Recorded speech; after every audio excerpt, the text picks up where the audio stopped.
Hey, so today I'm going to do a little live reading for you from the Rebel Method, and this is from the chapter on eliminate anxiety and depression. And what I'm going to read you is Julie's story. Julie is a client of mine who went through my program. She actually went through my 12-session Transform Your Life program. And these are the results she got. And this is her story.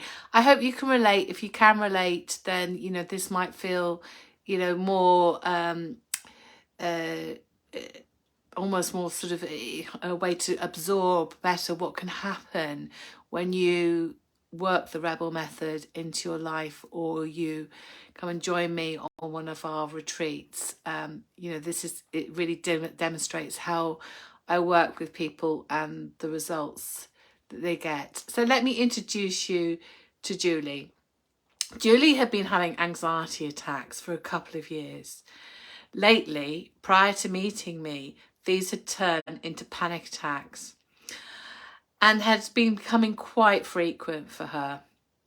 She was also experiencing depression, which would leave her unable to get out of bed for 3 or 4 days in a row. Julie felt like she was going crazy. She was so depressed and anxious that it started to affect her physically. She was experiencing lots of feelings of shame, guilt, and sadness. In addition, she had been suffering with persistent back pain for over a year, which was preventing her from pursuing her career. So she was able to work, and Julie also was also getting stomach pain that she would come on with the more anxiety that she had, and it was crippling for her and debilitating, and left her in a vicious cycle of not being able to work or to do activities that she knew were good for her, such as exercise. Her previous busy, energetic life had become non-existent, and she had lost all confidence, feeling so low and depressed most of the time that it left her unable to function. She was struggling with resentments, especially towards her mother, who she felt had not supported her in her life. Julie was also extremely judgmental towards herself about anything, even washing the dishes. She said that judgments from people, especially those close to her, would literally eat her alive. Julie lacked the motivation to do the things she felt she should be doing. This was impacting upon her relationship with her partner and left her feeling guilty about her interactions with her children. She hated them seeing her so upset all the time. She was crying constantly. She could not stop the tears coming at frequent points throughout the day. The smallest of tasks would overwhelm her, and then she would be racked with guilt, persecuting herself over feelings of being useless. She would not get the thoughts of what's wrong with me out of her mind. And Julie did want to go on to medication, but knew she needed to do something, as it felt like her life had ended. I'm just going to go and get my glasses. I'm really struggling here. 2 seconds. Thought I could read it without the glasses. Much prefer myself on screen without the glasses. She was having frequent, disturbingly bad negative thoughts and was feeling so angry and on edge most of the time, which caused her to have arguments with her husband. This would then trigger her into thinking and feeling that she was a really bad person. All of this meant that she was panicking about upcoming family events and did not feel that she could face family and friends. Initially, we looked at Julie's goals for therapy and broke these down to work on one at a time. Julie's belief system about herself was really negative, and this was increasing her anxiety and depression. Thoughts like, I'm not good enough, were plaguing her daily. I mean, those kind of thoughts can really kind of affect how we feel about ourselves. I showed her some cognitive behavioural techniques to manage her thoughts. These also helped her to have more self-acceptance and compassion for herself about what she'd been through in her past. She had not had an easy life, with bad relationships and a mother who had literally abandoned her. We incorporated lots of meditation techniques into her sessions. And one particular meditation took Julie to a place where she met her inner child at various points in her life and was able to heal the hurt and the feelings of expectation she had placed on herself. I've got to say that that's actually really quite a difficult exercise to do. And before we do the inner child work, we need a bit of preparation really before that. Through meditation, I helped her to cut the cords of resentment she had with her mother and to find more of the acceptance that she craved but wasn't able to get from her mother. This again left her with more acceptance, hence removing the feelings of frustration and anger that were plaguing her mind and making her feel quite crazy. We use mindfulness and her feelings with her thoughts, helping her to manage the waves that came and went. We used grounding techniques, a form of meditation, to help her cope when she was feeling overwhelmed, and coping strategies to deal with a bad day. Julie started to practice some compassion for her body. So she did some yoga and some stretching, walking in nature, and just allowing herself the space to sit and meditate and be calm. She listened to her body more and not fought it when she felt unwell. All of this helped her depression. Within 6 months of working with me, she was so much happier and was pain-free in both her stomach and her back. I mean, that was quite a result, really.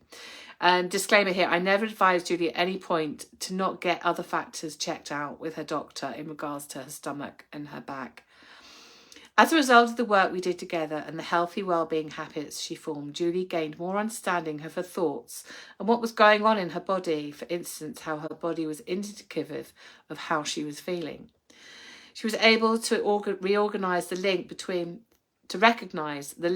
stress and her stomach aches and found that her inner critic was basically gone. She was also able to understand her feelings and allow herself to have them. Understanding her own emotions was something she'd never been able to do before. She said that she had me in her head saying, "Is this really important? Perhaps you can let this go." So many of my clients say that they have me in their heads, like telling them stuff. It makes me laugh, actually. She was able to take the pressure of herself and hence felt so much calmer by using the meditation skills that we had practiced together. As a result, Julie was less angry and was able to be calmer, not on edge all the time. She spoke about how she was feeling more and worrying less about burdening others by expressing her feelings when she needed to, so mainly her husband. Hence, the small things that led to big explosions of angers were not building up in the same way. So it's so important for us to express our feelings and to let them go and to share them with people because it takes that pressure cooker off. She found and used other physical ways to manage her anger, such as working out, and she did a bit of boxing as well. She stopped getting so upset and down over the little things, finding hope and excitement instead. In fact, she was starting to look forward to what was to come in her life. That was a massive revelation for her. She recognised that the way she viewed things and her life had completely shifted for her. Julie was able to understand that some of the fears in her relationship were actually her husband's and how those were impacting her. They began talking more, and Julie recognised that she needed to take her husband's feelings into consideration too, something she'd been unable to do previously, as she'd been so overwhelmed with her own insecurities and her doubt that he was being loving enough. So so when we're in that place of like we become quite self-centered because, you know, understandably it's all about us and how we feel, but sometimes we miss how other people might be feeling when we're in that place. It's not our fault when we're in that place. She'd been taking too much responsibility for his feelings and realised how this was affecting her energy as well as taking her back to thinking about past relationships that had been difficult. So she was relating her relationship with him to past relationships. We all do that. When there's harmful relationships prior, we go into a new relationship and we bring all that baggage with us. She learned skills with me to protect herself and to not become overwhelmed in situations. Through this, she gained insight into her relationship with her mum and the dynamic she'd had with her. Really great piece of work there. She understood that her mum was a bit of a rescuer and did not affirm her progress. Julie was able to let go of the anger that she had with her mum. And this was massive because this was one of the first things she told me on the assessment, was how hard it was for her relationship with her mum. So her behaviour changed around her and she stopped some of the contact. She recognised that her feelings around her mum were valid and she was able to come to terms with this and not blame herself anymore. She declared, "I've stopped thinking that I'm the crazy one." Julie recognised that a lot of the judgment she made was self-inflicted. She started to remember conversations and how they'd been so full of the criticism she had perceived previously. Again, this was a massive change in mindset and perspective. This helped her to really reduce that sense that she was not good enough. With my help, Julie recognised changes in her behaviours and mindset with a lot more self-acceptance. She was able to take some of the pressure off herself to always have a purpose. That was one of the things, that she had to have a purpose. So she was being less harsh on herself with that.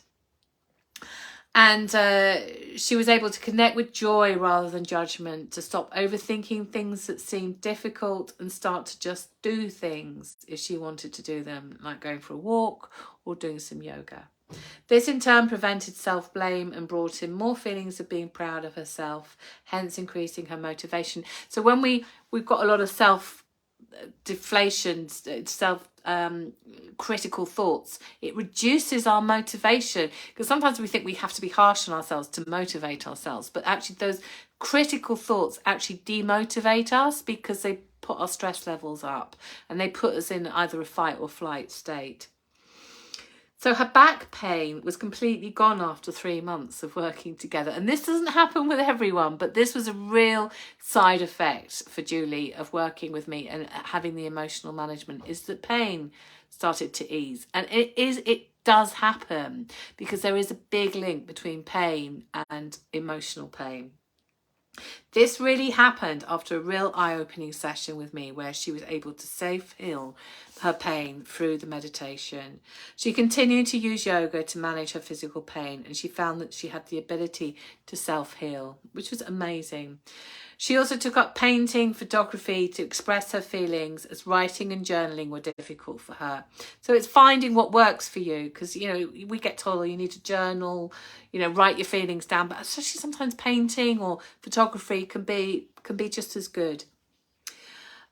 This creative outlet really helped her to feel her emotions and express herself, hence the overwhelm was reduced. So when we express our emotions, we reduce the overwhelm. She felt more emotionally balanced on a daily basis. And I love that, because that's what I aim for every day, is to be emotionally balanced. And, you know, just using all the techniques and tools, you know, I can achieve that on most days.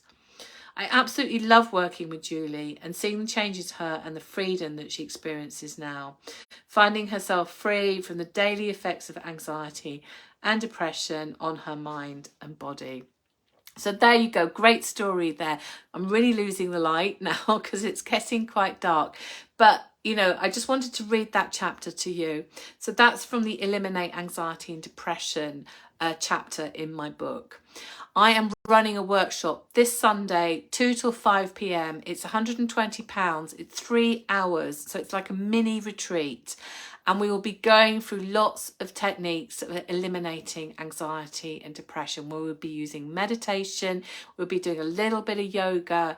I'll be teaching you some other mindset exercises, looking around your negative thoughts, and the inner critic, and, you know, self-acceptance. So there's going to be quite a package in those 3 hours, but I can guarantee that you'll come away with some massive tools to really support you to find that emotional balance, because that's what we all want, isn't it? I mean, that's certainly what I want in my life, is emotional balance, not to be on that up and down all the time. So if you'd like to join me, I'm going to put the link in underneath this video. If you'd like to join, or if you're watching this video on my newsletter, which is going to go out tomorrow, you know, click on the link in the newsletter, or if you're on Instagram looking at this video, just message me the DM of eliminate, and I'll send you the link to book on to the workshop. So it's this Sunday afternoon, 2 till 5 p.m. It's a small group. We've only got about 4 or 5 people at the moment, so it's going to be small, it's going to be intimate. You're going to get some real kind of support and help during that time. Hope to see you there, and thank you so much for watching this video. I hope you enjoyed it. I hope you got something from it. Do feel free to put any comments underneath. Have a nice day, evening, or morning, whatever time you're watching this. Bye.